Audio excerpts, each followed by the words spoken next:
Hello, kamusta tayong lahat? I praise my Father, the Creator of heaven and earth, Jehovah, El Shaddai, Yahweh, the Almighty God, the Holy One, the righteous Father. He created us in His image and likeness. He is holy, good, just, righteous, full of mercy and grace, full of love that is for all eternity. And He is also our treasure. And He gave His Son, Jesus Christ, to save us from ourselves, from our transgressions, from our sins. And the blood of Jesus Christ will never lose its power. It is potent, it is powerful. Jesus also is amazing. He's the branch of righteousness, the commander of the army of the Almighty God.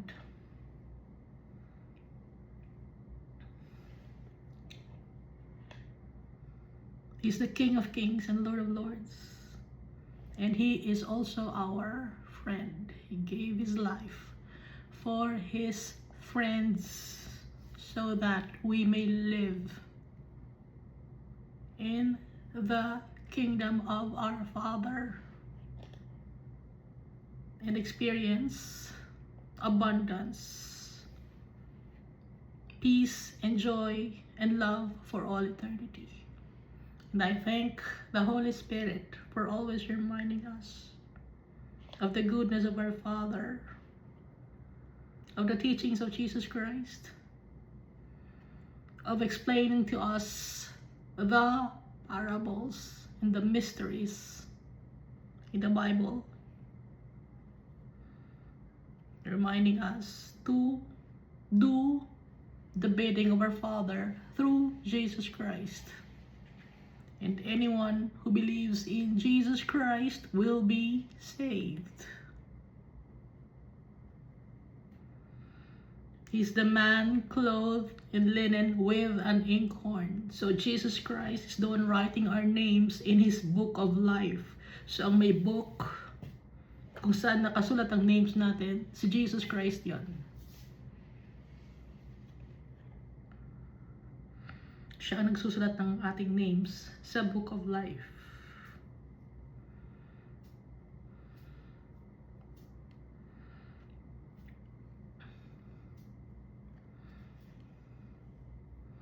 And so, every day, every hour, every minute, our God and Jesus Christ and the Holy Spirit must be in our hearts and in our minds. We must pray without ceasing.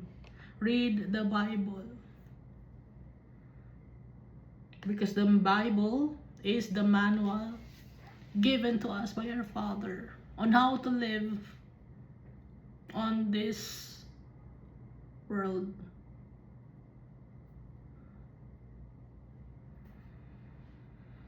So, last time we read, last time, no? Tandaan mo? Tandaan ko.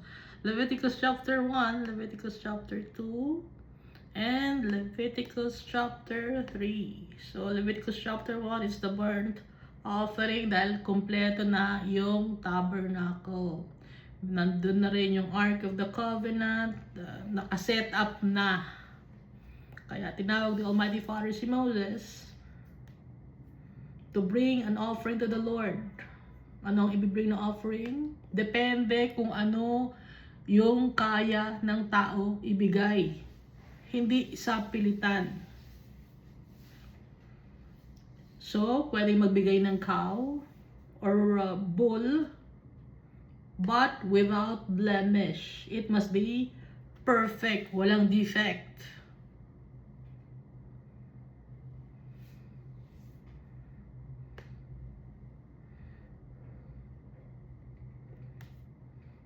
He shall offer it of his own free will. Hindi sa pilitan.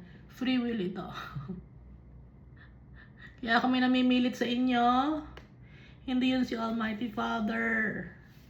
Walang sapilitan kay Almighty Father. So, iba-iba ang ways on how to kill the animals as burnt offering. So, pag bull,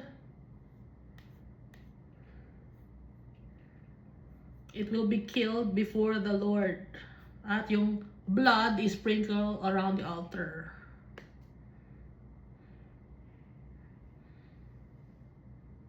Then, pag i-chop into small pieces. At ilalagay sa wood. Tapos yung mga parts, ihihiwala, itatabi.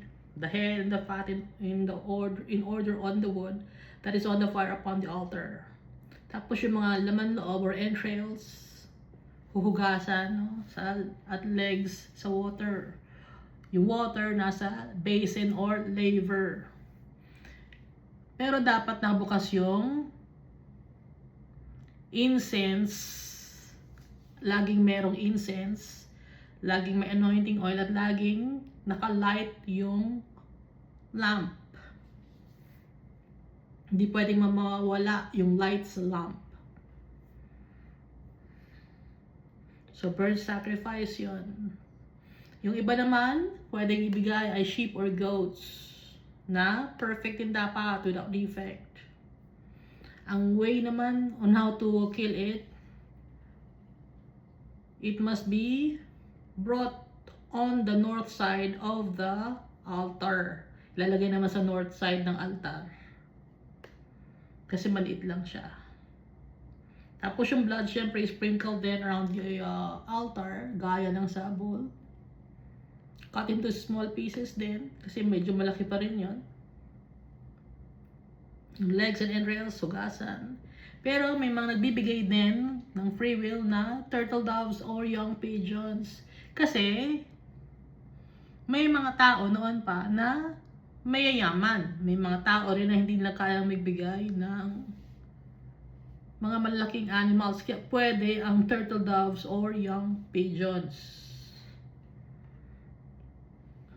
So kahit na galing sila sa Egypt, may family sila. May mga family sila na mahirap. Hindi nawawala yon. Laging may kamag-anak tayo or tayo mismo yung mahirap. No? May mga kamag-anak tayo mayayaman na or mga kapatid tayo mayayaman, pero may mga kamag-anak din tayo na mahirap tayo, mahirap ako, no? Ganon. Hindi nawawala yon. Yun ang sabi di ba ni Jesus Christ, the poor will always be with you. Kaya up to now, yung society natin, hindi talaga laging pantay-pantay ang status sa society. Ngayon, ano naman ang gagawin sa young pigeons or turtle doves? Hihiwain naman sa likod. Yung pakpak. Tapos yung likod nun, hindi sa breast part hihiwain, no? Nang nakikita natin sa palengke. Iba yung pagkakahiwa. Sa likod. Sa gulugod ng turtle doves or pigeons. Pero hindi siya totally isa-separate. Ibubukas lang yung likod. At yun ay iba-burn. Offering made by fire. It's a sweet aroma to the Lord. Yun ang burnt offering. Ngayon meron naman grain offering. Iba-iba rin klaseng grain offering. Pero itong grain offering, dapat ito ay wheat. Fine flour. Wheat, no? Nilalagyan ng frankincense, nilalagyan din ng asin, pero hindi pwede lagyan ng yeast or levadura or honey pagluluto, no? Pero itong fine flour na hilaw, isang dakot yon ang susunugin. And then the rest sama kay Aaron and the priests. Ngayon, may grain offering naman na naka-bake sa oven. Walang oven nun, so under the ano to, soil. May niluluto no under the soil. Pwede magluto yun. Yun ang parang pinaka-oven nila o horno. Unleavened din dapat. May oil din. Pero walang honey. Hindi pwede. Pero merong asin. Meron namang grain offering na naka-bake sa pan or flat plate. So parang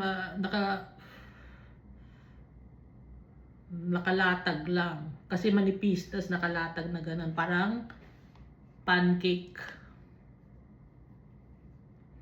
Meron naman na grain offering na bake naman sa covered pan, sa kawali or kaldero. May takip yung kaldero. Yun naman pwede rin grain offering yan. Tapos kung ano natitira sa mga grain offering, yun ang ibibigay or kakainin ni Aaron and his sons, yung high priest and the priests. Hindi dapat may leaven. Yung leaven kamag-anak ng mushroom. Kaya nagkakaroon ng mushroom or leaven ay dahil sa kabulukan. Ayon Almighty Father na may kabulukan, it symbolizes kasalanan. At si Jesus Christ, hindi siya nabulok. After 3 days, He rose from the dead. Okay? And, kaya, walang leaven kasi si Jesus Christ, He is holy. Hindi siya nagkasala. Yung leaven symbolizes kasalanan na. Pag mga first fruits naman ang binibigay kay Almighty Father, pero hindi siya ibaburn. Yung grain offering lang ang ibaburn. Pero dapat may salt. Bakit may salt? Merong properties yung salt na nakakapag-balance ng electrolytes ng katawan ng tao. At yung salt din, nakakalinis din yun ng tubig. Di ba yung swimming pool, pag madumi, nalagyan ng asin, salt?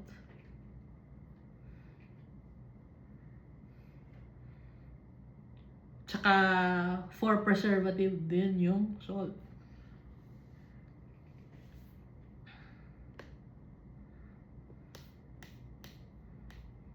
And then dito sa Leviticus chapter 3, yung peace offering naman. After ng burnt offering, grain offering, peace offering naman ito.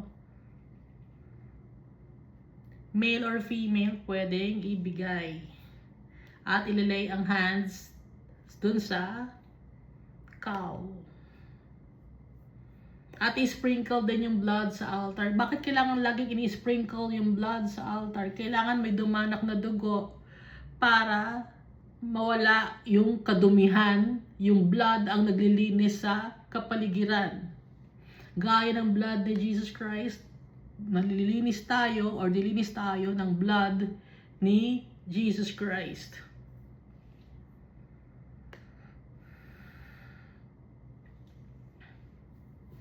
Bakit binaburn? Bakit sinusunog yung mga fatty lobe attached to the liver?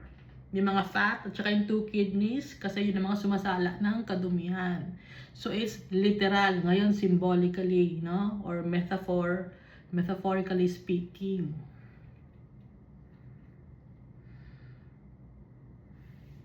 So meron ding male and female lamb, pwede i-offer.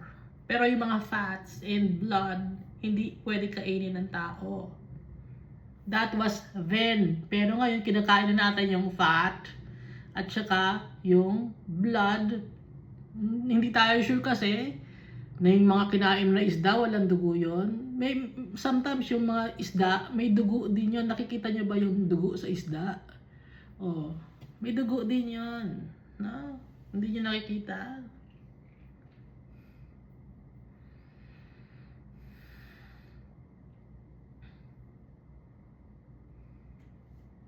Tsaka yung mga shellfish, tsaka yung crustaceans, mga crabs, ibang kulay ng dugo nila.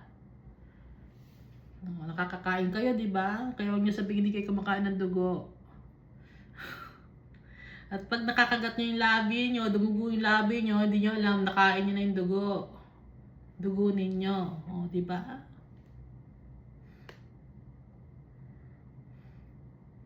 At saka hindi lang naman yung dugo ay pula. Okay? Yung laway natin, circulate na yan sa buong katawan natin. So may particle din yan ng dugo. Kaya nga di ba pag chine-check tayo ng mga doktor, humihingi ng sample, yung mga sputum ba tawag doon? Galing na yun sa loob ng katawan natin, meron na yung particle ng dugo.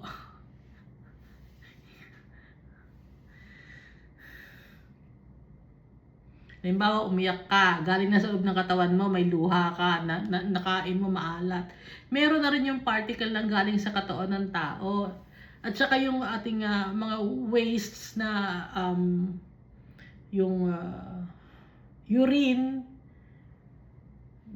dumaloy na yun sa buong katawan, sinala ng kidney, dugo din yon, pero hindi siya kulay pula. Kaya pag chine-check sa laboratory, makikita rin kung ano yung sakit mo kasi nga dugo din yun.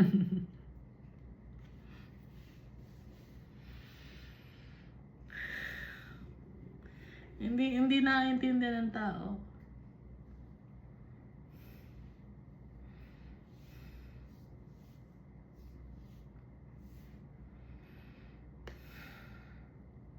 Kaya ngayon, wala nang pinagbabawal si Almighty Father na kainin. Kainin niyo na lahat ng gusto niyong kainin sa New Covenant.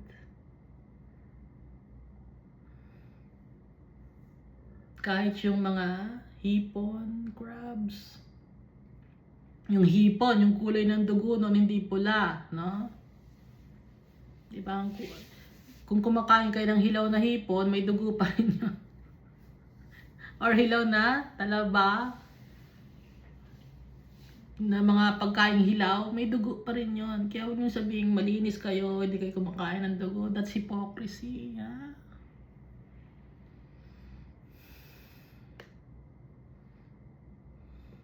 Akala nyo luto na, hindi naman pala masyadong luto. O nakakain kayo, hindi nyo alam.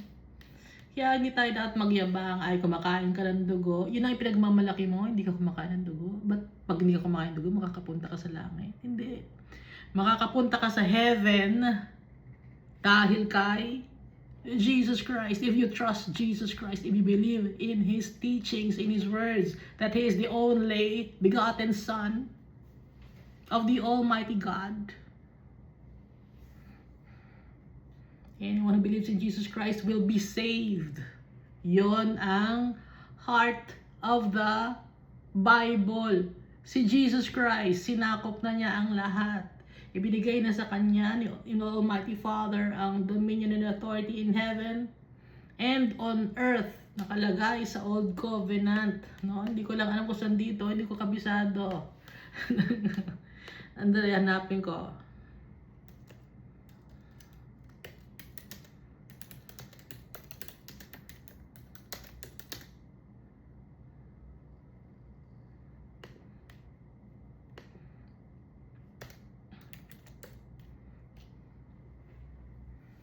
Sa New Covenant pala, sorry.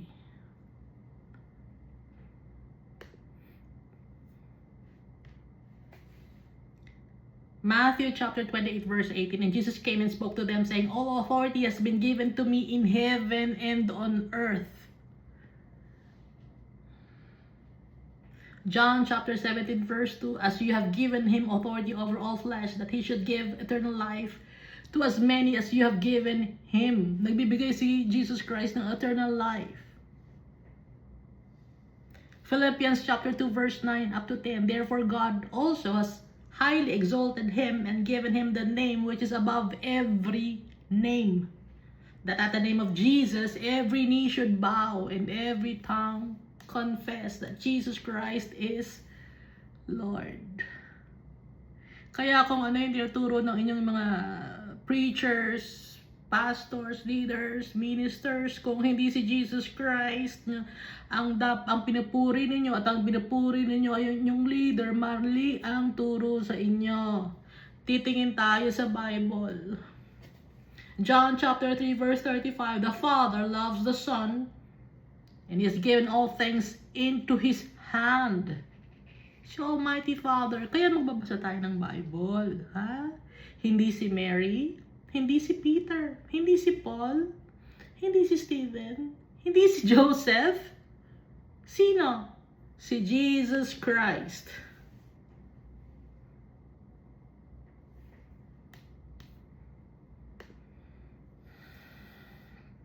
So itong Old Covenant, no, or Old Testament, this is in preparation for the birth of Jesus Christ, and also some of the things here which are which the prophets have written were concerning about the kingdom of Jesus Christ, gaya ng nasa Book of Daniel, Book of Jeremiah, Book of Isaiah. Si Jesus Christ sa Psalm, nandun din binabanggit si Jesus Christ. Sa Malakay, binabanggit din yung mga prophetic books. Ezekiel, binabanggit din. Genesis, binanggit din si Jesus Christ, although hindi Jesus ang tawag sa kanya. Dahil ang gusto ni Almighty Father, ang gusto ni Jesus Christ, ang pangalan ni Almighty Father ang maitaas. Si Manoah, tinatanong ang kanyang pangalan, hindi niya sinasabi.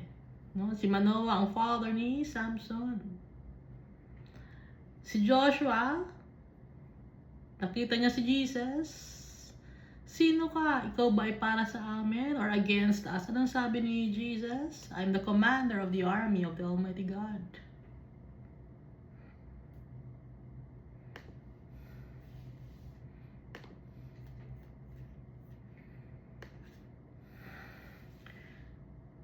So dito na tayo sa Leviticus chapter 4. The sin offering.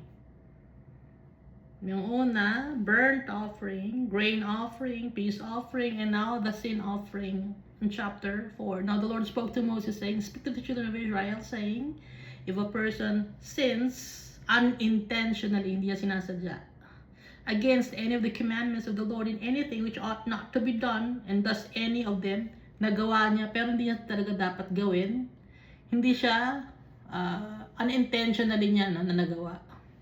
Hindi niya sinasadya. Ngayon, merong mga procedure. Procedure ba tawag doon? Verse 3, if the anointed priest sins, ito naman ay para sa mga anointed priest. Kung nagkasala ang mga anointed priest, tingnan nyo, nagkakasala ang mga religious leaders. Okay? Lahat tayo, nagkasala or nagkakasala. So, nakalagay dito, si Almighty Father nagbanggit nito. Hindi nagsisinungaling si Almighty Father, ang nagsisinungaling ang tao. Si Almighty Father, sabi niya, if the anointed priest sins, bringing guilt on the people, then let him offer to the Lord for his sin, which he has sinned, a young bull without blemish as a sin offering. No? So, hindi niya sinasadya, nagkasala siya, yung anointed priest, nagkasala, hindi niya sinasadya. Magbibigay siya ng young bull. Bakit young? It symbolizes innocence. Verse 4, he shall bring the bull to the door of the tabernacle of meeting before the Lord, lay his hand on the bull's head, and kill the bull before the Lord. So instead na siya ang papatayin, yung nagkasala, yung bull ang sasalo ng kasalanan ng priest na nagkasala unintentionally. Ngayon tayo, nagkasala tayo unintentionally or with intention, imbis na tayo ang mamatay, si Jesus Christ, He died on the cross for our sins.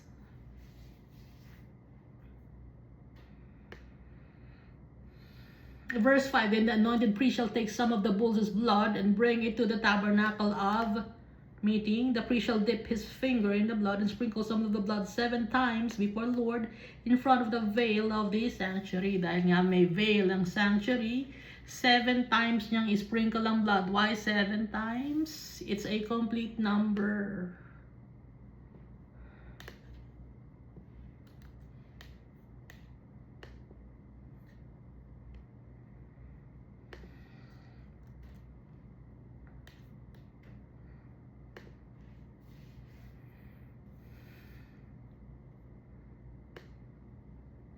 Verse 7, and the priest shall put some of the blood on the horns of the altar of sweet incense before the Lord, which is in the tabernacle of meeting, and he shall pour the remaining blood of the bull at the base of the altar of the burnt offering, which is at the door of the tabernacle of meeting. So base of the altar ng burnt offering, no? Na malapit sa door ng tabernacle of meeting. Syempre, blood yon, malansa ang blood. Kaya nga, merong mga incense at anointing oil, pampatanggal ng lansa para malinis yung tabernacle. At nakabukas yung flame ng lamp. Nakakatanggal ng lansa yon. Verse 7, and the priest shall put some of the blood on the horns of the altar of sweet incense before the Lord, which is in the tabernacle of meeting, and he shall pour the remaining blood of the bull at the base of the altar of the burnt offering, which is at the door of the tabernacle of meeting. He shall take from it all the fat of the bull as the sin offering, the fat that covers the entrails. Alam ko na natatandaan ko na mesentery ang tawag doon. Bituka, and then sa bituka may nakabalot doon. Mesentery tawag doon. Fat yun na manipis. Yung tao, meron ding mesentery. Gawa ni Almighty Father, design niya yun. He shall take from it all the fat of the bull as the sin offering, the fat that covers the entrails, and all the fat which is on the entrails. Lahat ng tatanggalin. The 2 kidneys and the fat that is on them by the flanks, and the fat and lobe attached to the liver above the kidneys, she shall remove, as it was taken from the bull of the sacrifice of the peace offering, and the priest shall burn them on the altar of the burnt offering. Yun ang sin offering. But the bull's hide and all its flesh, with its head and legs, its entrails and offal, the whole bull he shall carry outside the camp to a clean place where the ashes are poured out, and burn it on wood with fire. Where the ashes are poured out, it shall be burned. Susunugin. No? So, yon ay pag nagkakasala yung priests unintentionally. Verse 13, now, if the whole congregation of Israel sins unintentionally, ito naman, kung whole congregation naman ang nagkasala, no, yung Israel, unintentionally then, and the thing is hidden from the eyes of the assembly, and they have done something against any of the commandments of the Lord, anything which should not be done, and are guilty. Hindi na sinasadya, pero guilty. Halimbawa, nakapagsalita ka ng hindi maganda, mali, teka muna, mali na sabi ko. So, guilty ka, pero unintentionally, yan bilang bikas ng salita mo, no? Unintentionally, pero guilty ka kasi mali yung sinabi mo. When the sin which they have committed becomes known, then the assembly shall offer a young bull ulit for the sin, and bring it before the tabernacle of meeting, and the elders of the congregation shall lay their hands on the head of the bull before the Lord. Then the bull shall be killed before the Lord. So instead na yung tao, yung bull ang papatayin. The anointed priest shall bring some of the bull's blood to the tabernacle of meeting. And then the priest shall dip his finger in the blood and sprinkle it 7 times before the Lord, in front of the veil. And he shall put some of the blood on the horns of the altar. Alam natin naman yung altar may horns, no? Tatandaan natin na si Joab, dito siya kumapit sa horns ng altar, which is before the Lord, which is in the tabernacle of meeting, and he shall pour the remaining blood at the base of the altar of burnt offering, which is at the door of the tabernacle of meeting. He shall take all the fat from it and burn it on the altar. He shall do it with the bull as he did with the bull as a sin offering. Thus he shall do it with it. Thus he shall do with it. So the priest shall make atonement for them. Yung priest, siya yung pumapagitna para humingi ng kapatawaran sa mga maihingi ng kapatawaran ang mga tao. Siya yung pumapagitna. So ngayon, sinong ating high priest? Ang high priest natin na pumapagitna sa atin, si Jesus Christ, no? And it shall be forgiven dahil may pumagitna yung priest. Ngayon tayo, ang sinong pumagitna para tayo mapatawad sa ating mga kasalanan? Si Jesus Christ. Kaya tayo napatawad sa ating mga kasalanan because of Jesus Christ, our high priest in the order of Melchizedek. Walang representative si Jesus Christ. Siya na yon. Si Jesus Christ na mismo, dahil si Jesus Christ, He is alive. Hindi niya kailangan ng representative. Ang pinapadala ni Jesus Christ, sino? Ang Holy Spirit. Hindi yung hindi kapwa tao. Hindi tao, hindi religious leader. Yung religious leader, nagbabasa ng Bible, in-explain sa inyo, pero may mga religious leader naman na tinitwist ang truth.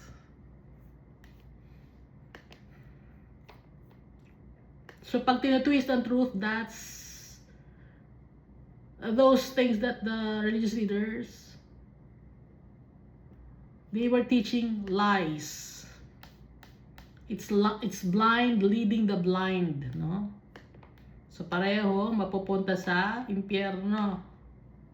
Verse 21. And then he shall carry the bull outside the camp and burn it as he burned the first bull. It is a sin offering for the assembly. Ngayon, verse 22 naman. When a ruler has sinned, so noong una, ang priest ang nagkasala. Pangalawa, ang nagkasala naman ay mga congregation of Israel.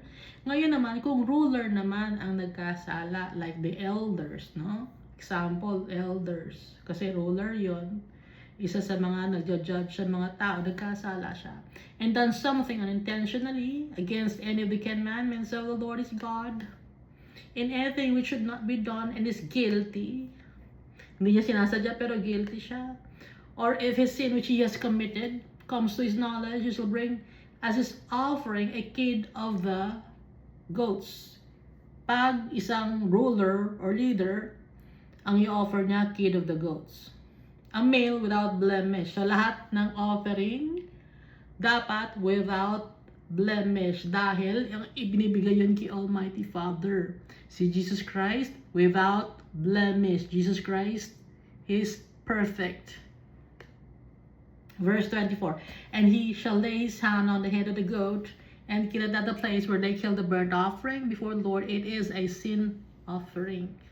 The priest shall take some of the blood of the sin offering with his finger, put it on the horns of the altar of burnt offering, and pour its blood at the base of the altar of burnt offering. Bakit may horn? It symbolizes stubbornness. Dapat yung horn lagyan ng blood. Put it on the horns of the altar para malinis, matanggal yung stubbornness. No? Sinisimbolize ng stubbornness.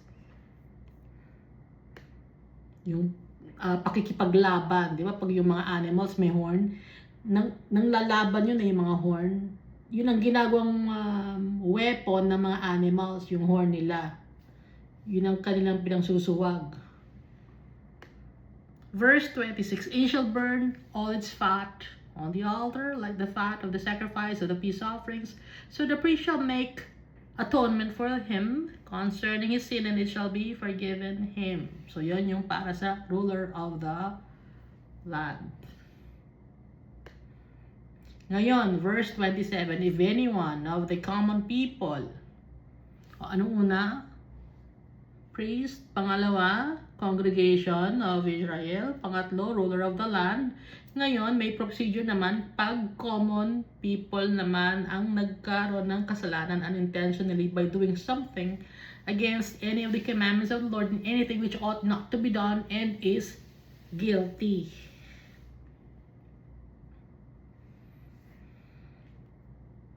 Hindi niya sinasadya, pero guilty siya.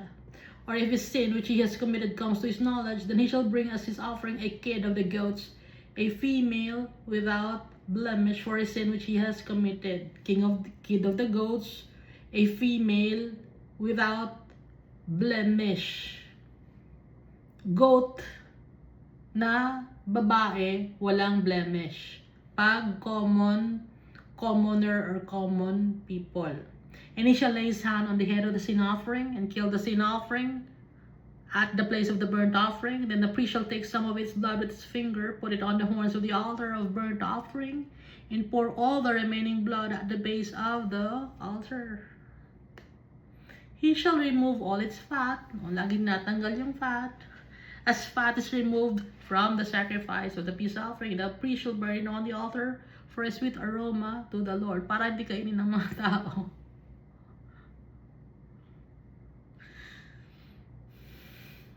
May dahilan si Almighty pa. Para hindi kainin ng mga tao. Kasi ang tao, no? Alam naman natin na yung fat, masarap yun. Pero sometimes pag sobra na yung fat, nababalutan na yung katawan natin ng fat. Nabalutan na yung katawan ko ng fat. And the priest shall burn it on the altar for a sweet aroma to the Lord. So the priest shall make atonement for him, and it shall be forgiven him.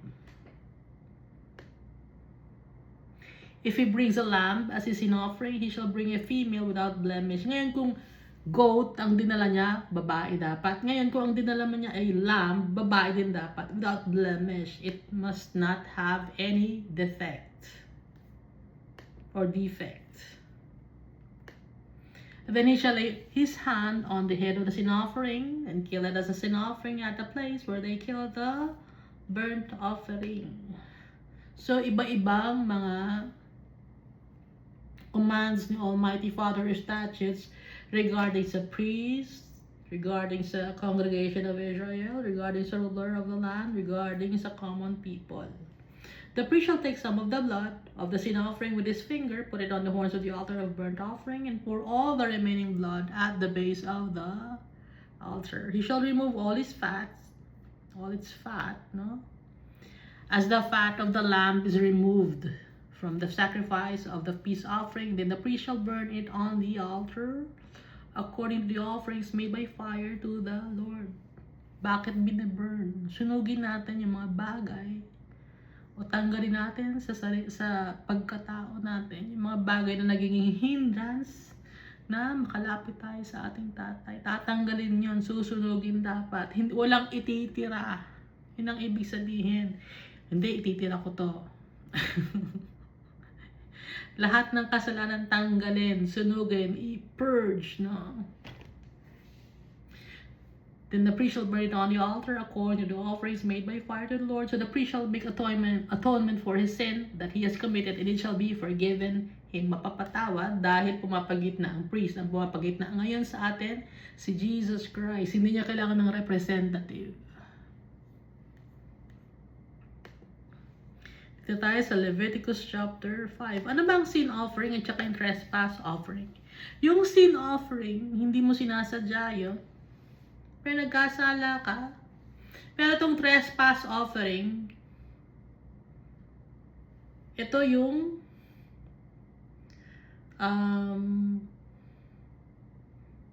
intentional. Alam mong mali, intentionally mo ginawa. Yung sin, yung sa loob-loob mo lang, yung nagkaroon ka ng galit sa kapwa-tao mo, nag-harbor ka ng hatred, gano'n. Pero yung trespass, gumawa ka na ng aksyon. May intention ka ng manakit, no? Intention ka ng manira ng tao, mag-chismis ng tao. Yan, transgression yun. If a person sins in hearing the utterance of an oath and is a witness, whether he has seen or known of the matter, if he does not tell it, he bears guilt. Kung ang tao ay nagkasala, nakarinig siya ng isang promise, witness siya, whether he has seen or known the matter, if he does not tell it, he bears the guilt. Guilty siya.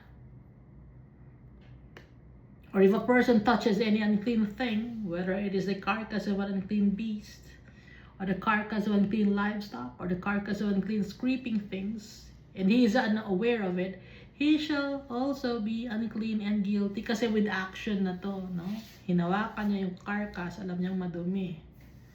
Bakit inaayaw ni Almighty Father maghawak ng carcass?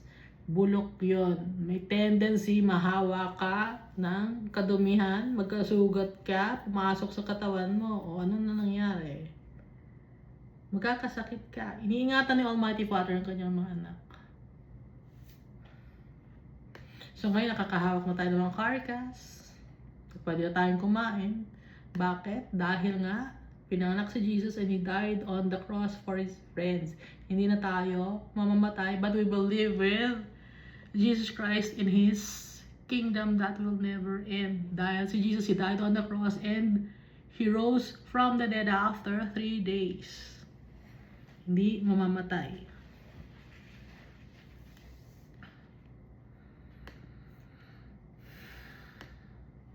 At pag humingi tayo ng kapatawaran kay Jesus Christ, natatanggal yung guilt natin.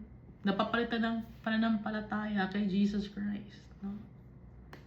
Verse 3, or if he touches human uncleanness, whatever uncleanness with which a man may be defiled, and he is unaware of it when he realizes it, then he shall be guilty. Nakahawak ng maduduming bagay. Napadikit sa mga dugo. No? Ayaw, hindi pwede dumikit sa mga dugo yung mga tao. Unaware siya, hindi niya alam may dugo pala doon. Na-realize lang niya, ay may dugo. Oh, guilty na siya nun. Or if a person swears, speaking thoughtlessly with his lips to do evil or to do good, nag-swear, no? Alam niyo ba yung nag-swear? Nag-swear, pag nagsiswear ka, yung parang nagmumura ka, no? Yun.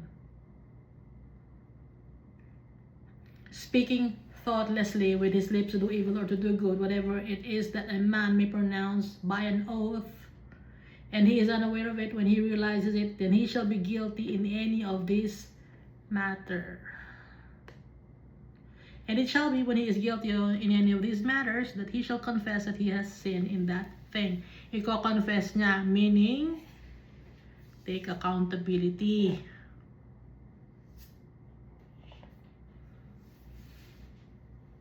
Iba yung responsibility sa accountability. Yung responsibility, response mo, no? Yun yung response mo sa kung anong nangyari. Yung accountability naman, yun yung taking accountability, yung aakuin mo, aaminin mo. Okay? Magkakaiba yun. Responsibility, responsible ka sa mga bagay na gagawin mo. Pero yung accountability, ikaw mismo. Mas malalim yung accountability.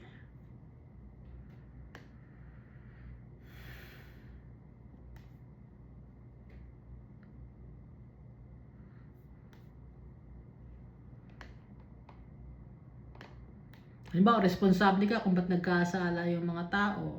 Ngayon, dapat palabas yung responsibility. Ngayon yung accountability, aakuin mo. Yun ang pagkakaiba nun. And he shall bring his trespass offering to the Lord for his sin which he has committed, a female from the flock, a lamb or a kid of the goats as a sin offering. So the priest shall make atonement for him concerning his sin.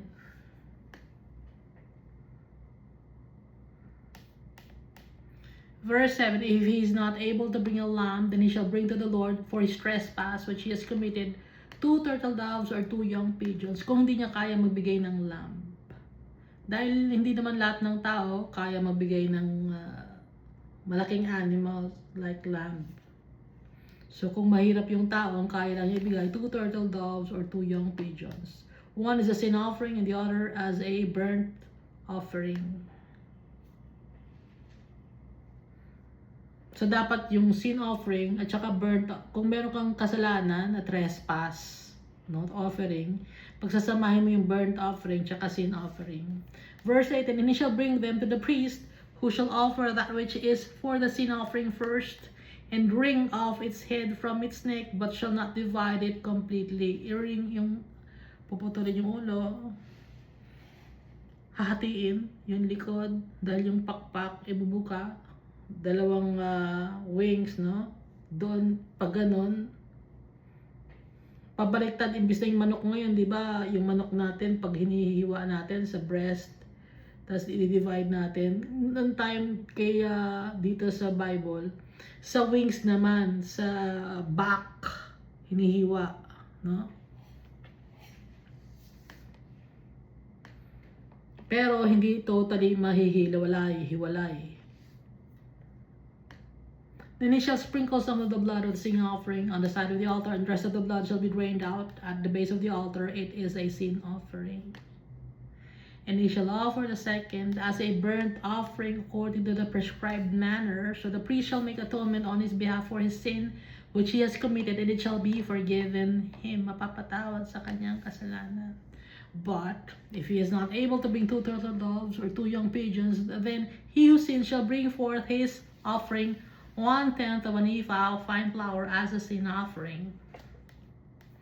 Ngayon kung naman niya talaga kaya na magbigay ng 2 turtle doves at 2 young pigeons dahil talagang hirap siya, ang idadali na lang niya ay 1/10 of an ephah of fine flour as a sin offering. Mas mura to. Pero alam ni mo, Almighty Father, kung kaya mong magbigay o hindi, no? He shall put no oil on it, nor shall he put frankincense on it, for it is a sin offering. Then he shall bring it to the priest, and the priest shall take his handful of it as a memorial portion and burn it on the altar according to the offerings made by fire to the Lord. It is a sin offering. Handful, isang dakot. Is as a memorial portion, and burn it. Yung isang dakot susunugin. Sin offering yan. The priest shall make atonement for him for his sin that he has committed in any of these matters, and it shall be forgiven him. The rest shall be the priest's as a grain offering. So yung matitira, sinong kakain? Sinong magko-consume? Priests. Ngayon, dito naman sa verse 14, offerings with restitution. Ano ba yung restitution? With compensation for injury or loss, no? Then the Lord spoke to Moses, saying, if a person commits a trespass and he sins unintentionally in regard to the holy things of the Lord, then he shall bring to the Lord as his trespass offering a ram without blemish from the flocks, laging without blemish, with your valuation in shekels of silver. May bayad kasi may compensation.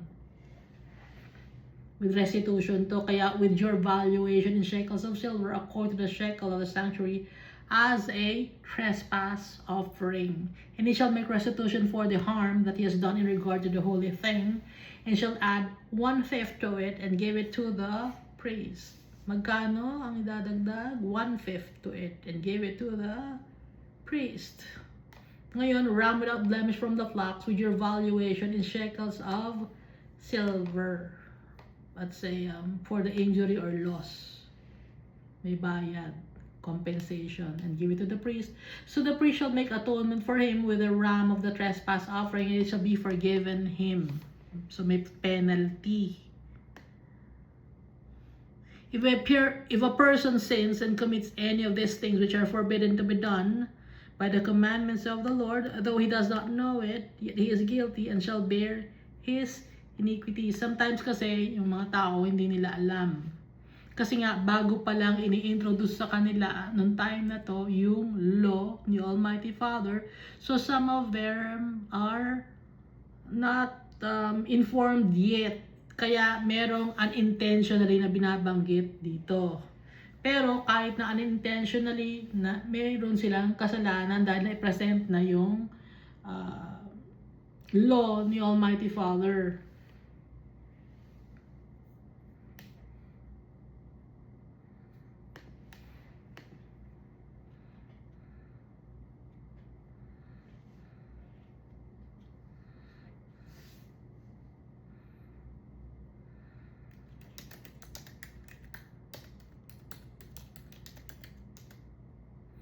Para tong ignorance of the law excuses no one, no? Hindi ka aware, so ignorante ka. Unintentionally, pero it excuses no one. Kaya nga, kahit na unintentionally, kailangan mong magbigay ng sin offering, trespass offering, no? Kasi it excuses no one. Though he does not know it, yet he is guilty and shall bear his iniquity. And he shall bring to the priest a ram without blemish from the flock with your valuation as a trespass offering. So the priest shall make atonement for him regarding his ignorance in which he erred and did not know it. Kaya ignorance of the law excuses no one. And it shall be forgiven him. Kailangan may restitution. Kailangan maghingi siya ng kapatawaran. It is a trespass offering. He has certainly trespassed against the Lord. No? So, anong ibig sabihin ng trespass? Tsaka ng sin? Sin is a broad term meaning to miss the mark or violate God's law, while a trespass is a more specific, often intentional act of crossing a boundary, breaking a known rule, or infringing on the rights of others. Sin is the inward nature or condition, whereas a trespass is the outward action or transgression. Yun ang pagkakaiba ng sin at ng trespasses. Leviticus chapter 6.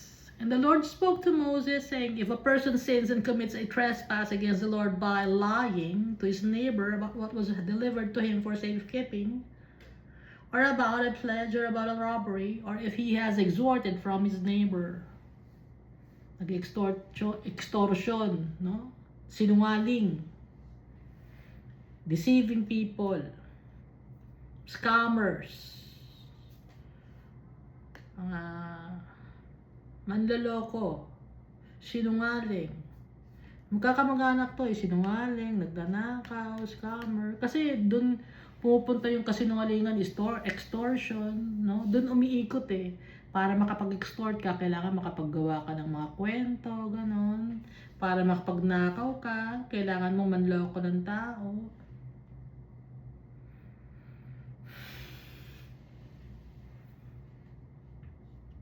Or if he has found what was lost and lies concerning it and swears falsely. Ngayon, hindi valid kay Almighty Father yung saying na finders, keepers, losers, weepers. Hindi pwede kay Almighty Father yan. Ay, hindi ako naman nakahanap nito eh, di ba? Kasalanan mo, nawala mo eh. O ikaw may kasalanan, ako nakuha ko lang to, i-keep ko na to, finder ako eh, I'll keep it. Losers, weepers, finders, keepers, hindi pwede yun. Pag may nawawala, nasa iyo si Almighty Father, guilty ka, kailangan ibigay mo, i-present mo. Yun ang tunay na Kristiyano, hindi mo nanakawin, hindi mo aariin na iyo. Madaming ganun na mga Pilipino. Nakakahiya. Minsan nakikita pa sa social media, hindi akin yan. Hindi, may proof kami. Ito yung CCTV, may proof eh. O kitang-kita. Dati no, yung may kasama dati ako sa trabaho, galit na galit sa akin. Meron kaming parang may para kaming gamit, nakalimutan ko ng tawag doon. Kailangan namin yon para i-connect sa computer. Kasi merong number yon. Para mabuksan namin yung computer, may number yon. Bawat isa sa amin may ganon. Galit sa akin. Ako tahimik lang ako. Tapos nagsumbong doon sa team leader. Team leader, nawawala yung ganito ko.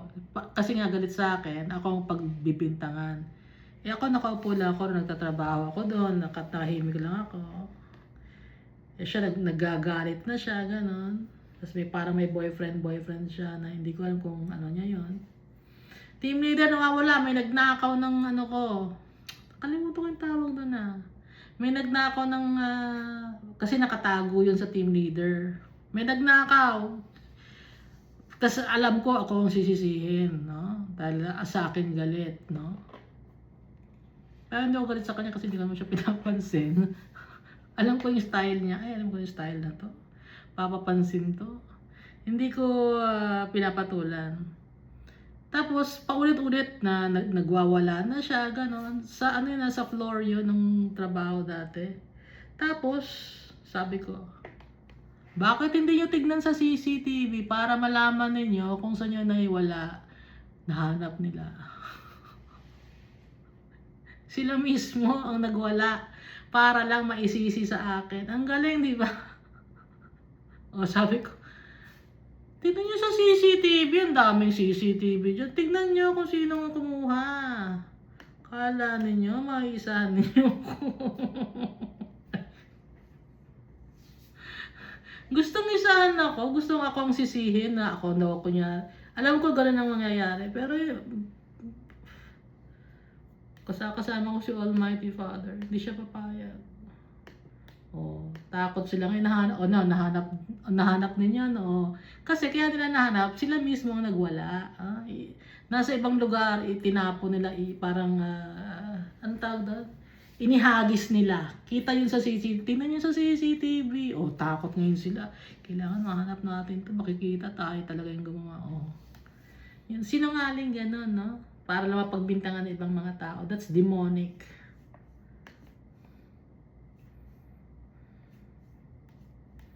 So if a person sins and commits a trespass against the Lord by lying, sinungaling siya, no?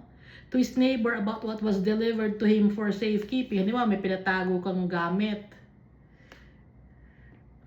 Hindi mo na makita. Bakit? Pinatago mo sa akin, wala na akong alam doon. Nawala eh. Bakit sa akin mo pinatago?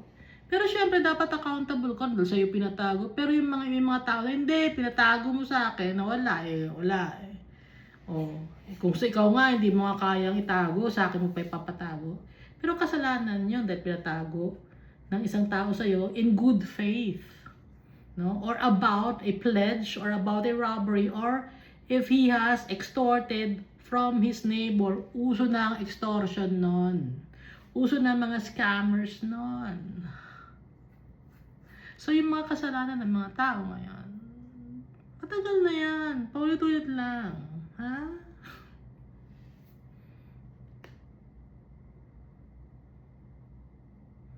Yung mga romantic scammers ba tawag doon? Love life scammers. Paulit-ulit yung noon din may mga scammers na rin ganyan. Kunyari, mahal kita. Kunyari, lalaki, mamahalin ka, ano, tapos peperahan ka. Uso na yan noon. Ha? Hindi na bago yan.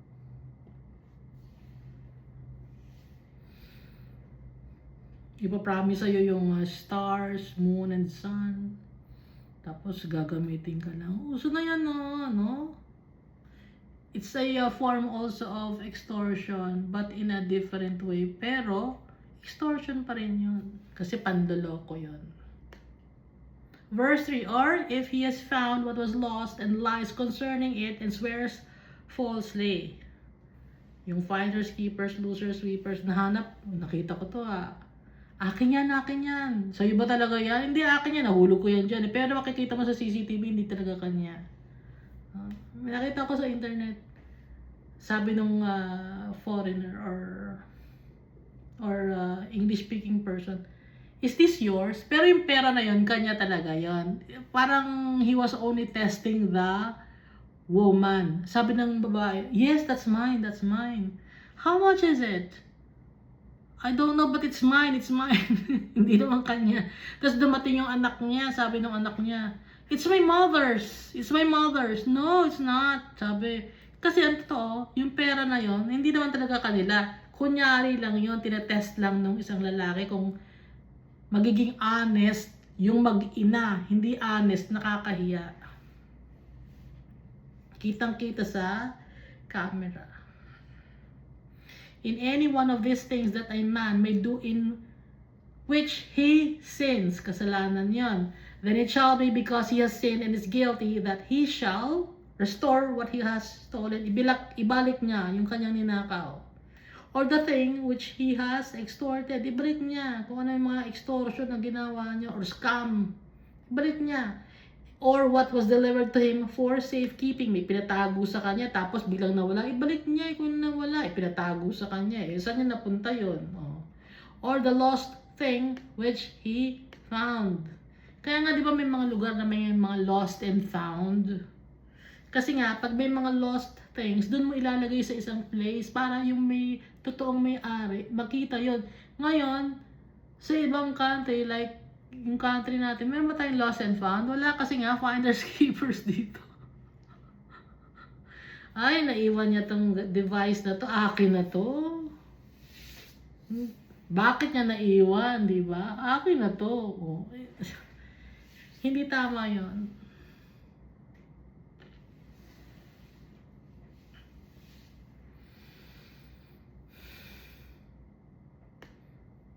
Hindi mo pag-aari tapos aangkinin mo. Dali ko lang ako ang nakakita nito, blessing to ni Almighty Father. Hindi.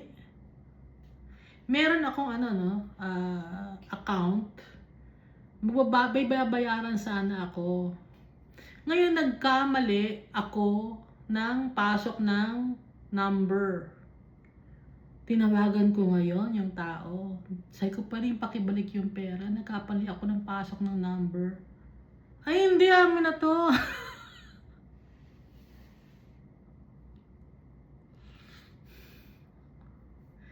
Inangkin yung pera. Tapos natawagan ko na siya. Wala na. Sinara na niya yung cellphone niya. Inangkin niya yung pera. Kasalanan niya kay Almighty Father. Although, nagkamali ako, no? Pero dapat ibalik niya yon. Pero hindi niya binalik eh. So kasalanan niya yon. Wala na akong cargo doon. Ibinibigay ko siya kay Almighty Father. Si Almighty Father ang magbibigay ngayon sa akin ng justice. Ngayon yung tao na yun may kasalanan siya. Si Almighty Father na ang gagawa ng way para siya ay magsisi sa kanyang kasalanan. No? Verse 5, or all that about which he has sworn falsely. May mga tao na promise, hindi ko ginawa yan. Or promise, siya ang nakapatay. Promise, siya ang nagnakaw. Pero hindi naman totoo. Swear falsely or sworn falsely. Ayaw ni Almighty Father yon. Anong dapat gawin? He shall restore its full value, add 1/5 more to it. So merong penalty. And give it to whomever it belongs on the day of his trespass offering. May penalty yon. So saan galing yung mga ngayon? Yun, may mga penalty, di ba? Like, pag sa department store, may nagnakaw ka sa department store, may penalty yon. Saan galing yung ganong ruling? Galing yun sa Bible, galing yun kay Almighty Father. Because our Father is just. He is righteous. Ayaw niya ng may naaagrabyado. At para hindi na dapat ulitin, merong penalty. Verse 6, and he shall bring his trespass offering to the Lord, a ram without blemish from the flock, with your valuation or appraisal as a trespass offering to the priest.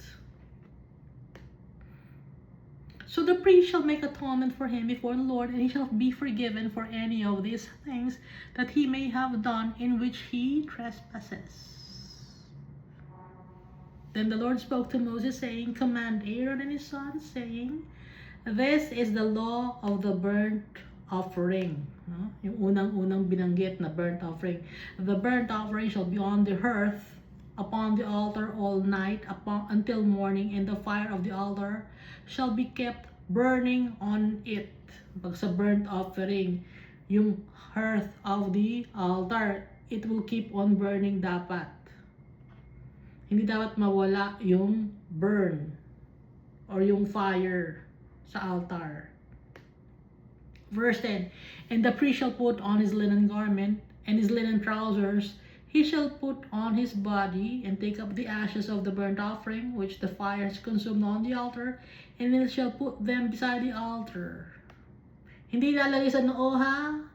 So nilalagay sa altar. Verse 11, then he shall take off his garments, put on other garments, and carry the ashes outside the camp to a clean place, and the fire on the altar shall be kept burning on it. It shall not be put out. So kahit na wala na yung burnt offering, sunog na yung burnt offering, hindi pa rin papatayin yung fire. And the priest shall burn wood on it every morning. Dapat lalagyan ng wood para it will keep on burning day and night. And lay the burnt offering in order on it, and he shall burn on it the fat of the peace offerings. Doon din, biniburn yung fat for the peace offerings.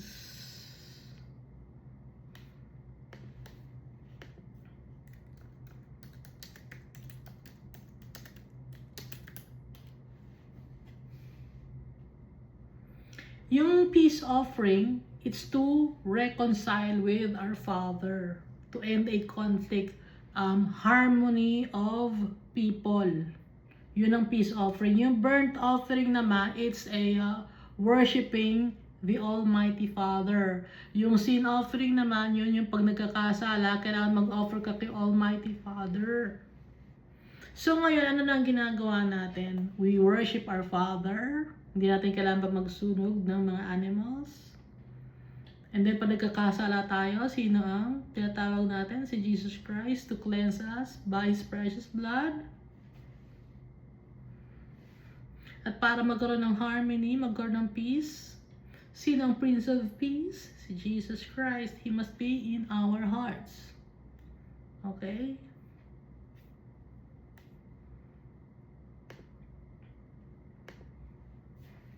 So, yun ang peace offerings, no? Peace na mamamayani sa buong Israel at peace din para kay Almighty Father. A fire shall always be burning on the altar, it shall never go out. And then the law of the grain offering. This is the law of the grain offering. The sons of Aaron shall offer it on the altar before the Lord. He shall take from it his handful of fine flour of the grain offering with its oil, and all the frankincense which is on the grain offering, and shall burn it on the altar for a sweet aroma, as a memorial to the Lord. Yon, isang dakot, handful. Fine flour of the grain. Ito ay wheat flour. Verse 16, and the remainder of it, Aaron and his son shall eat. So may mga matitira syempre, dahil isang dakot lang naman yung susunugin, na grain offering, with unleavened bread it shall be eaten in a holy place. In the court of the tabernacle of meeting they shall eat it. Kakainin sa court of the tabernacle of meeting. Sila ang kumakain. It shall not be baked with leaven. Hindi dapat may labadura or yeast. Or kahit na anong properties na idinadagdag. Ano lang idadagdag? Asin, oil. No? I have given it as their portion of my offerings made by fire. Bigay ni Almighty Father yung portion na yon sa mga Levites or sa priest and high priest. It is most holy, like the sin offering and the trespass offering. Kasi lahat ng in-offer kay Almighty Father, it is holy in His sight. Si Jesus Christ, He is a offering.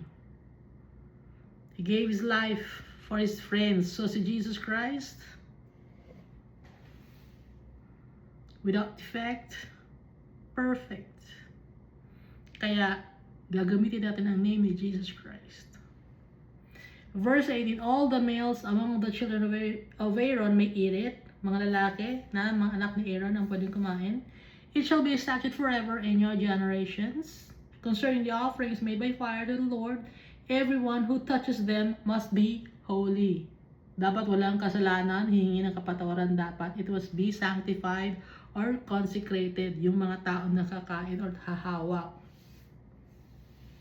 Nakalagay, it shall be a statute forever in your generations. Hanggat may generation sila, forever yon sa kanilang generations. Alam naman natin, sa New Covenant, yung may high priest pa rin, pero na iba na ang tawag, mga Pharisees na, Levites na, no? Bakit nawala? Nung time ni Nehemiah at saka ni Ezra.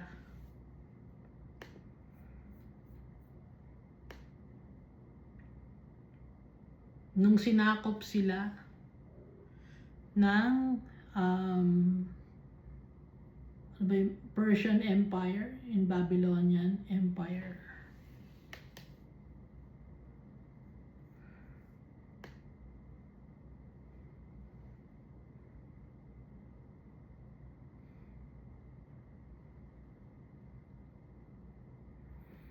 So yung temple, yung Jerusalem, yun na yung temple, doon na nakatira yung mga Levites.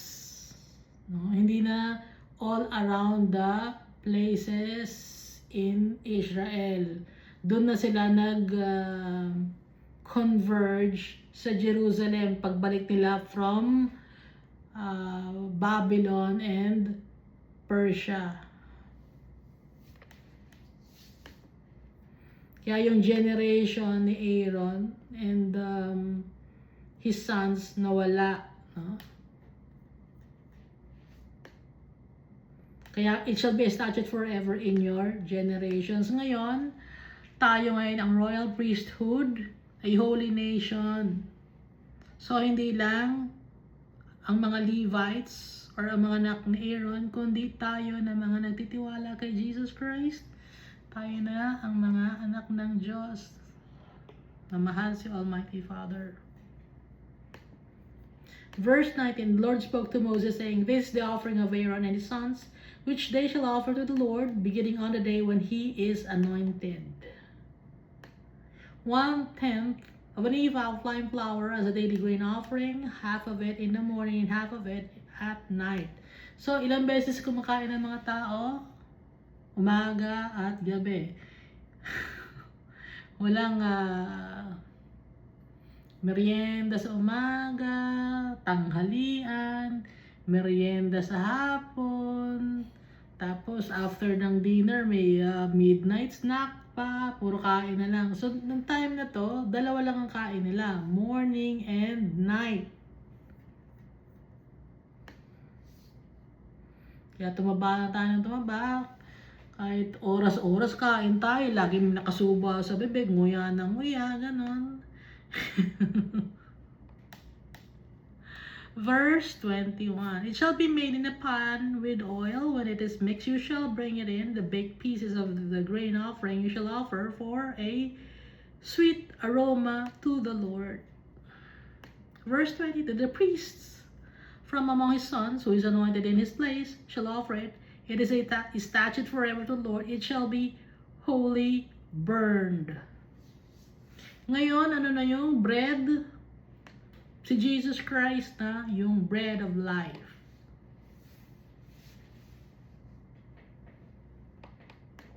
Kaya nga nasabi ni Jesus Christ, anyone who eats of my flesh and drinks of my blood,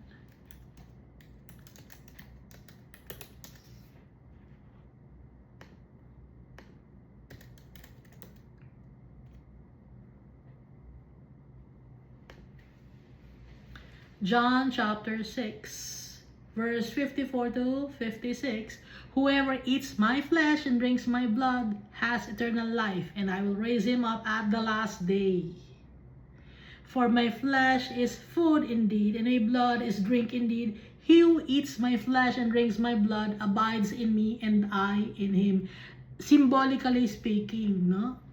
Hindi natin yung flesh ni Jesus Christ, di yung nang kakainin mismo, kundi yung whole being niya, ipapasok natin sa heart natin, tatanggapin natin, ikikip natin sa heart natin.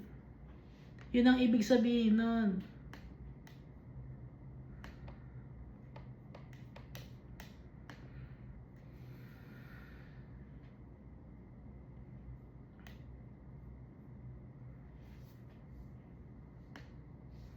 Verse 24 of Leviticus chapter 6, verse 24. Also, the Lord spoke to Moses, saying, speak to Aaron and his sons, saying, this is the law of the sin offering, in the place where the burnt offering is killed. The sin offering shall be killed before the Lord. It is most holy. Sa harap ni Almighty Father, pinapatay yung mga animals, kapalit ng kasalanan ng tao. Yung animals ang sumasalo. Pero, hindi sapat yung blood ng animals, no?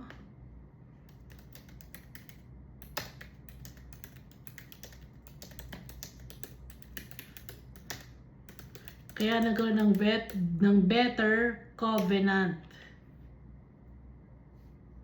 Saan nakalagay ito? Sa Hebrews chapter 10. Ano nakalagay sa Hebrews chapter 10? For the law, having a shadow of the good things to come and not the very image of the things, can never with these same sacrifices which they offer continually year by year make those who approach perfect. For then would they not have ceased to be offered? Bakit hindi natapos ang offering? For the worshippers, once purified, would have had no more conscientiousness of sins. But in those sacrifices, there is a reminder of sins every year. Naaalala every year yung kasalanan. For it is not possible that the blood of bulls and goats could take away sins. Pero bakit ginawa ni Almighty Father na yung blood ng goats and bulls and lambs and turtle doves ang ginamit ni Almighty Father instead of the people?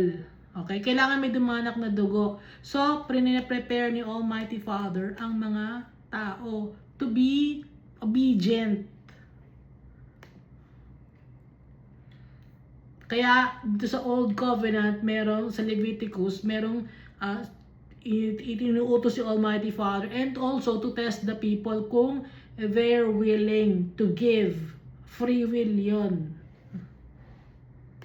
Tuturuan ni Almighty Father ang tao. And verse 5 of Hebrews chapter 10, therefore when he came into the world, he said, sacrifice and offering you did not desire, but a body you have prepared for me. In burnt offerings and sacrifices for sin you had no pleasure. Then I said, behold, I have come. In the volume of the book it is written of me, to do your will, O God. Si Jesus Christ ito nagsasalita.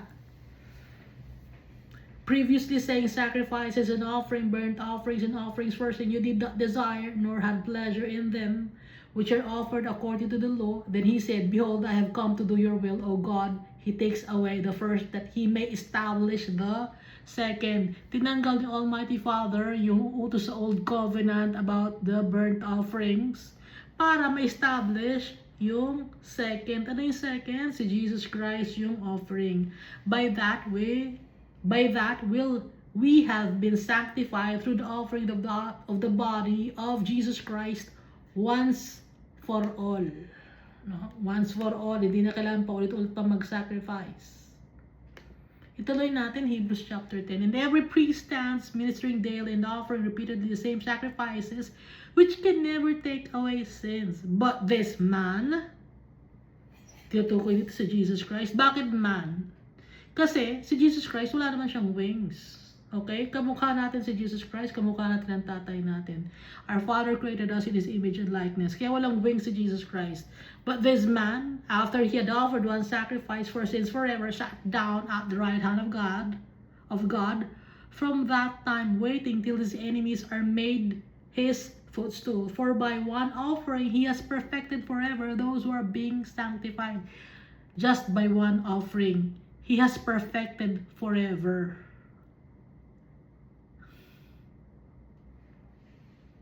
So sa Old Covenant, paulit-ulit, no? May bull, may lambs, goats, turtle doves and doves, or pigeons.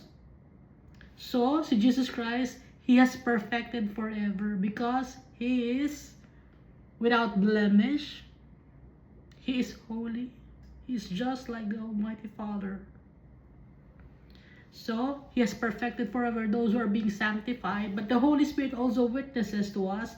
For after He had said before, this is a covenant that I will make with them after those days, says Lord, I will put my laws into their hearts. So yung law, hindi lang nakasulat sa tablet, hindi lang nakalagay sa Ark of the Covenant, saan na nakalagay? Sa ating hearts na. Binabasa natin, kina-compare natin, ano? Importante yung Old Covenant kasi doon naka-base itong tinuturo ni Jesus Christ ng Holy Spirit, doon naka-base. Pero that's literally. Ngayon, nung dumating si Jesus Christ, when He was born, He died on the cross. and rose from the dead, symbolically na. Okay? Naintindihan mo, Iska? Naintindihan ko. Naintindihan ko. Ha? Thank you, Lord God. Thank you, Jesus Christ. Thank you, Holy Spirit. Naintindihan ko. This is the covenant I will make them after those days, says Lord. I'll put my laws into their hearts. Kaya nga, yung hearts natin, tayo, we are the temple of the Holy Spirit. And in their minds, I will write them. Kahit sa utak, nakasulat sa utak natin. Hindi man natin kabisado yung chapters and verses, dahil lately lang naman inilagay ang chapters and verses. But if it's in our hearts and in our minds, matatandaan natin. Kaya we must read the Bible. And then he adds, their sins and their lawless deeds, I will remember no more. Cancelled na lahat ng mga kasalanan natin. Now where there is remission of this, there is no longer an offering for sin. At dahil doon, hindi na kailangan ng offering. Dahil si Jesus Christ na-forgive na tayo sa ating mga kasalanan. Hindi na natin maalala, although we know that we have sinned, binura na lahat yon by the blood of Jesus Christ. Tuloy natin ha. Ang Hebrews chapter 10, therefore, brethren, having boldness to enter the holiest of the blood of Jesus, by a new and living way which He consecrated for us, new and living way, no? Through the veil that is His flesh, so symbolizes the veil, yung flesh ni Jesus Christ, yung veil sa tabernacle, it symbolizes the flesh of Jesus Christ, and having a high priest over the house of God. Sino yung high priest? Si Jesus Christ din. Let us draw near with a true heart in full assurance of faith, having our hearts sprinkled from an evil conscience and our bodies washed with pure water. Let us hold fast the confession of our hope without wavering. Hindi unstable, kundi stable dapat. For He who promised is faithful. Kaya dapat stable ang faith natin kay Jesus Christ because He is faithful and He will do what He promises. He fulfills all His promises. And let us consider one another in order to stir up love and good works. Pagmamahal sa kapwa-tao at pagmahal natin ang kapwa-tao natin, mahal natin si Almighty Father first and foremost, mahal natin ang kapwa-tao natin, makakagawa na tayo ng mga bagay na tama, good works, no? Resulta yon ng pagmamahal natin kay Almighty Father, pagmamahal natin sa kapwa-tao natin. Not for forsaking the assembly of ourselves together, as is the manner of some, but exhorting one another. And so much the more as you see the day approaching. Ano yung day approaching? Ang second coming ni Jesus Christ.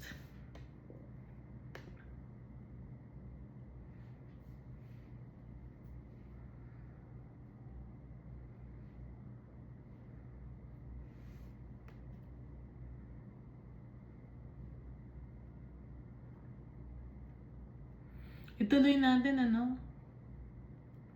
yung Hebrews chapter 10, kasi connected to dun sa mga burnt offerings, trespass offerings, grain offerings. For if we sin willfully after we have received the knowledge of the truth, there no longer remains a sacrifice for sins, but a certain fearful expectation of judgment and fiery indignation which will devour the adversaries. Ngayon kung nagkasala tayo willfully, alam na natin na nagkasala tayo, there no longer remains a sacrifice for sins. Bumalik tayo sa kasalanan Paano na yun? There no longer remains a sacrifice for sins. Kaya dapat humingi tayo ng kapatawaran kay Jesus Christ para makabalik tayo. But a certain fearful expectation of judgment and fiery indignation which will devour the adversaries. Kung hindi tayo lalapit kay Jesus Christ at humingi ng kapatawaran, anong meron? Fiery indignation and fearful expectation of judgment.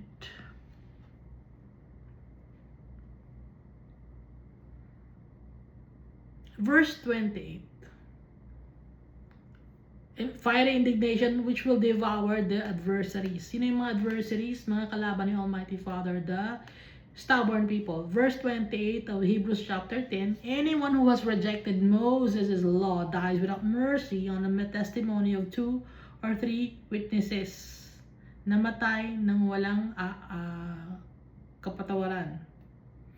Of how much worse punishment do you suppose will he be thought worthy who has trampled the Son of God underfoot, counted the blood of the covenant by which he was sanctified a common thing, and insulted the Spirit of grace?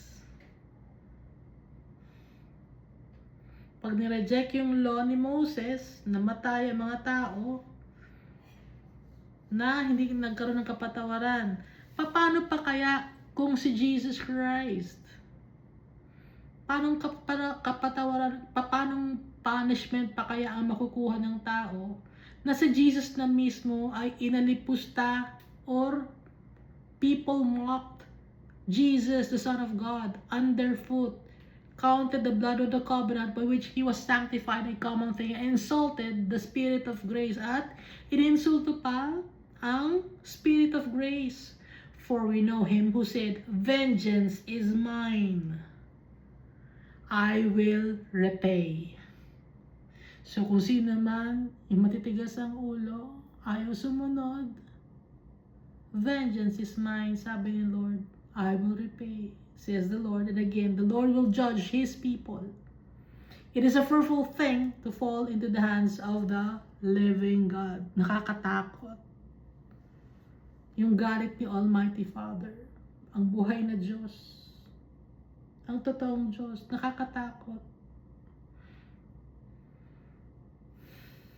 Kung hindi tayo magsisisi sa ating mga kasalanan, kung patuloy tayong gumagawa ng kadumihan, nakakatakot. Bakit nakakatakot? Kasi for all eternity, nandun ka sa fiery damnation. For all eternity yan. Verse 32 of Hebrews chapter 10, but recall the former days in which after you were illuminated, you endured a great struggle with sufferings, partly while you were made a spectacle both by reproaches and tribulations. Inaalipusta ka na ng mga tao at dumadanas ka pa ng trials and tribulations sa buhay. Pero dapat na mag-endure. And partly while you became companions of those who were so treated, for you had compassion on me in my chains. Sabi ni Paul, and who joyfully accepted the plundering of your goods, knowing that you have a better and an enduring possession for yourselves in heaven. Na kahit na meron ng aalipus sa atin, may nagnanakaw sa atin, or nang i-scam sa atin, masaya tayo. Masaya tayo na may nanloloko sa atin. Hindi tayo masaya na nanloloko. Merong justice na ibibigay si Almighty Father dahil you have a better and an enduring possession for yourselves in heaven. So meaning, papatawarin natin yung mga nagkasala sa atin dahil alam natin we have a better and an enduring possession for ourselves in heaven that our Father has prepared for us. Therefore, do not cast away your confidence, which has great reward. For you have need of endurance, so that after you have done the will of God, you may receive the promise. Yung promise, anong promise sa atin ni Almighty Father? For yet a little while, and he who is coming will come and will not tarry. Ito si Jesus Christ. Now, the just shall live by faith, but if anyone draws back, my soul has no pleasure in him. Sino yung mga just? Yung mga tao na nagtitiwala kay Almighty Father, nagmamahal kay Jesus Christ, they are called just. Sila yung mga washed by the blood of Jesus Christ. Pero kung may mga tao na ayaw maniwala kay Jesus Christ saka kay Almighty Father, anyone who draws back, my soul has no pleasure in him. Hindi masaya si Almighty Father dun sa mga taong stubborn people. Sa ngayon sa social media, ang daming mga stubborn people. Ano sila? Madami sila. Pero kahit madami sila, they validate themselves. But the Almighty Father is against them dahil sa kanilang mga sinasabi.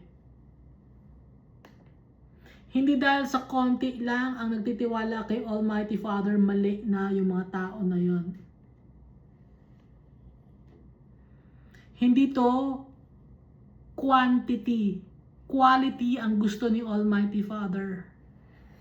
Kaya nga 1/3 lang ang makakabalik kay Almighty Father. Nakakalungkot. Hindi ba kayo nalulungkot? 1/3 lang ang makakabalik kay Almighty Father. Sayang ang kaluluwa ng tao. Yung mga tao nakikita niya sa TV, wala pala akong TV. Yung mga tao nakikita niya sa social media, na kung ano-anong pinagsasabi at kung ano-anong ginagawa na against sa turo ni Almighty Father. Nakakalungkot. Mga taong sikat. Pero against sila sa mga sinasabi ni Almighty Father. Against sila sa Bible. Nakakalungkot. Lagi nilang sinasabi that the Lord God is a very loving God. It's true. But we must also respect our Father. Do His bidding. Because our Father is holy. Hindi siya pwedeng makisali or makisama sa mga tao na gumagawa ng wickedness. Hindi niya ibababa ang kanyang level para lang tanggapin ng tao dahil si Almighty Father is the creator of heaven and earth. Dapat ang tao ang mag-adjust, hindi si Almighty Father.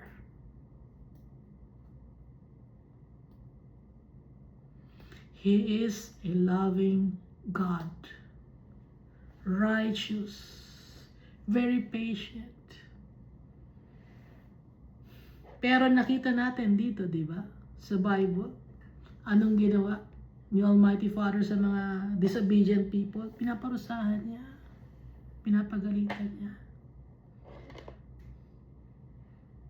Dahil gusto niya maging maidiretso sa tamang path ang mga tao, but the people are stubborn. And they believe in the lies of the devil.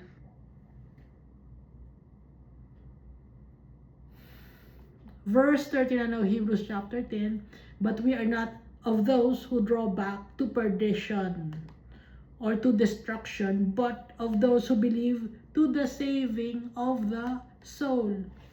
Kailangan ma-save ang soul natin. So, kailangan nating mag-sacrifice. May mga tao na may mga anak sila na member ng LGBT, tanggap nila yung mga anak, sige mag-LGBT ka, LGBT, ABCD, XYZ, ganon. Alphabet genders, tanggap nila dahil mahal daw nila yung anak nila eh.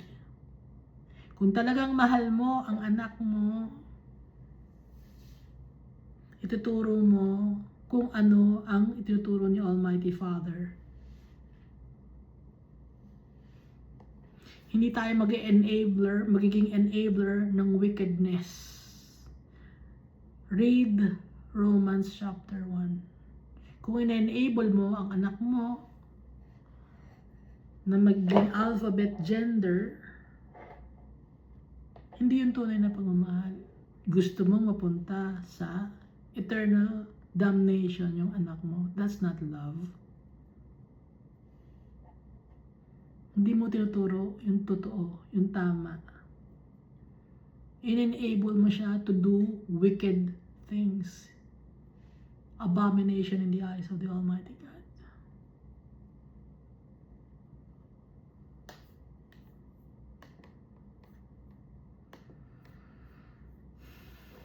At dahil doon, sa in-enable mo yung anak mo kahit hindi ikaw ang alphabet gender, kahit ang anak mo ang alphabet gender, but if you enable people, you will also be thrown to eternal damnation. Ang tunay na pagmamahal sasabihin mo kung ano yung tama, sasabihin mo kung ano yung tinuturo ni Almighty Father. Yun ang tunay na pagmamahal.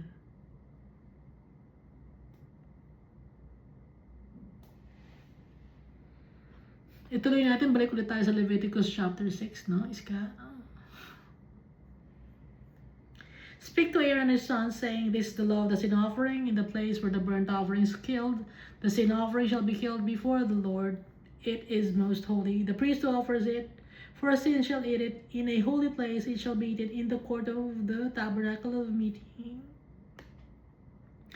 Anyone who touches its flesh must be holy. When its blood is sprinkled on any garment, you shall wash that on which it was sprinkled in a holy place.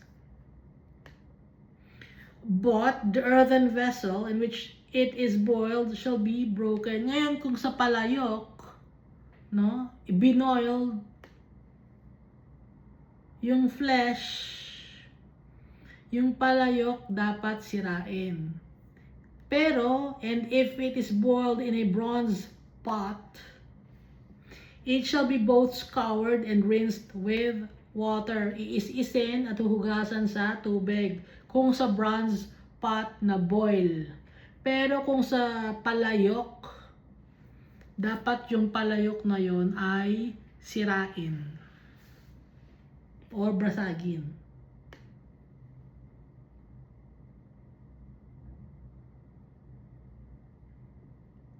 Yun yung para sa sin offering.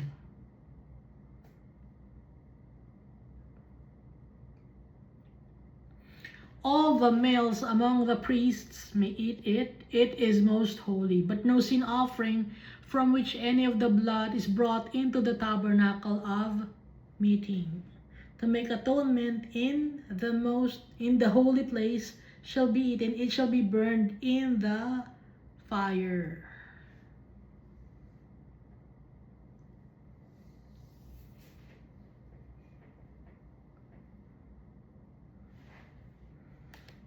So, we finished reading Leviticus chapter 6, 7, and 8. Itong rather 4, 5, 6. Mali ako. Leviticus 4, 5, 6. Sa Leviticus chapter 4, sin offering. Leviticus chapter 5, trespass offering. Leviticus chapter 6, laws about burnt offering, grain offering, and the sin offering.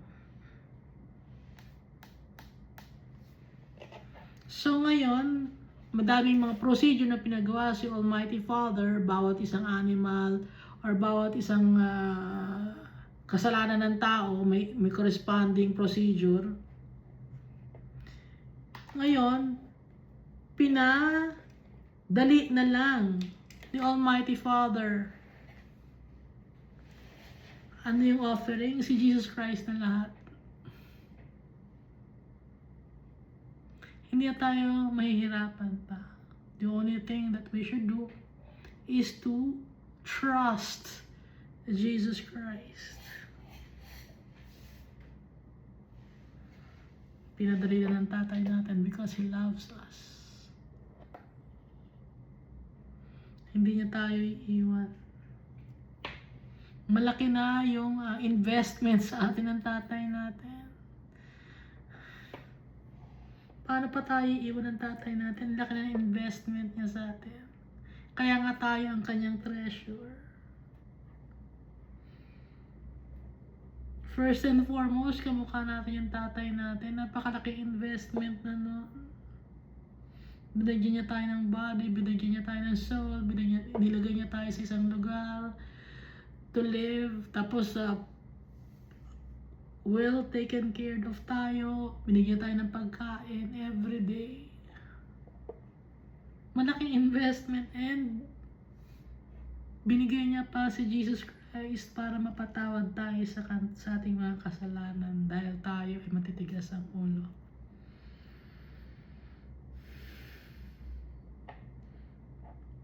Ibalik natin sa tatay natin yung pagmamahal na binibigay natin, na binigay niya sa atin. Although hindi natin matutumbasan yung pagmamahal na binigay niya sa atin, Irespeto natin ang tatay natin. Thank you and God loves us all so much.